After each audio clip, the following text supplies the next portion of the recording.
आज कांग्रेस पार्टी के अनुसूचित जनजाति के पदाधिकारी द्वारा प्रेस कॉन्फ्रेंस कर भुवन सिंह कुर्राम निर्दलीय प्रत्याशी के समर्थकों के द्वारा झूठा प्रचार प्रसार करने का आरोप लगाया।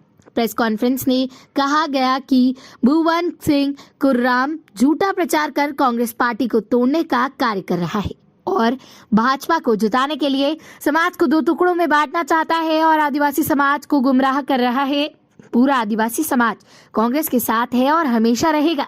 कांग्रेस प्रेस कॉन्फ्रेंस में मुख्य रूप से ध्रुव किशोर मेरावी, नेहा सिंह, सुशीला सरोते, सविता दुर्वे, दिनेश दुर्वे, महेश मरकाम आदि उपस्थित रहे। संवाददाता ब्रजेश बिवगड़े की रिपोर्ट।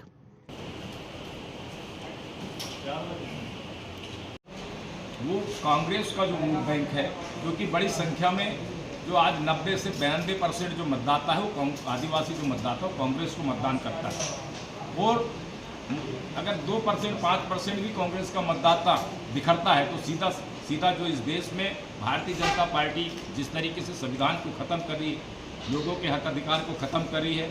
आज आप देख रहे हैं कि इन्होंने कहा था कि 2 करोड़ नौकरी हम भारतीय जनता पार्टी की केंद्र की सरकार में हर साल 2 करोड़ नौकरी युवाओं को देने का काम करेंगे। और जैसी भारतीय जनता पार्टी की सरकार बनी केंद्र में तो सारे के सारे जो पब्लिक सेक्टर के जो उद्योग थे इनको निजी हाथों में देने का काम कर रहे हैं। और आप देख रहे हैं कि बड़े लंबे समय से कोई भी वैकेंसियां इस देश में, उस प्रदेश में नहीं आई।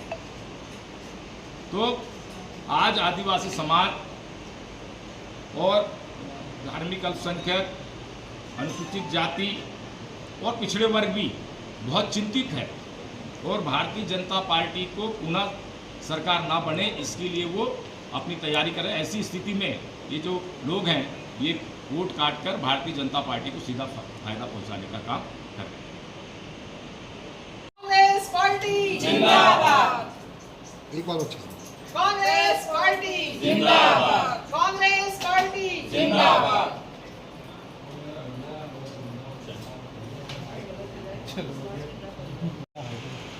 हाँ, उन्होंने बहुत बेकार कहा था। ये तो पूरे महिला समाज के लिए, महिला समुदाय के लिए बहुत शर्मनाक बात है कि इन्होंने आवाज़ नहीं उठाई। और बोलना चाहिए था कि यानी जो एक मध्य प्रदेश का मुख्यमंत्री जिसके मुंह से ऐसे शब्द निकल रहे महिलाओं के लिए बहुत ही निंदनीय और बहुत ही बेकार शब्द है। और ऐसे लोग जो खुद बीजेपी में जो चीज़ चलती वही चीज़ उन्होंने कांग्रेस के लिए कही है। सीधी सी बात है, यानी बीजेपी में होता होगा ना ऐसा, इसलिए उन्होंने कहा। सीधी सी बात है, बीजेपी के लोग समझते होंगे महिलाओं को ऐसा, इसलिए उनके मुख्यमंत्री ने ये वक्तव्य दिए। सीधी सी बात है। और एक शब्द उन्होंने और कहा था कि रामायण को लेकर हमें चर्चा करते हुए उन्हें आदिवासियों को वानर कहा था। वो होंगे वानर बीजेपी वाले और उनके खानदान वाले होंगे मुख्यमंत्री के वानर।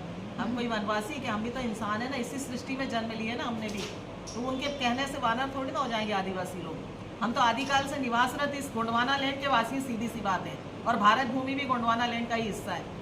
अगर हम पुराना इतिहास देखें तो उनके कहने से क्या हो जाता है, वो तो उन लोग अपने मन में जो आता है वो बोल देते हैं। सीधी सी बात, वो तो वनवासी कहते हैं हमको। तो वनवासी तो फिर सभी लोग हैं, पहले तो सारे लोग आदि मानव थे हैं, तो वनवासी सभी लोग हैं। आप हमको क्यों, हमारी कौम को क्यों वनवासी कह रहे हैं? हम तो आदिकाल से निवासरत आदिवासी लोग हैं।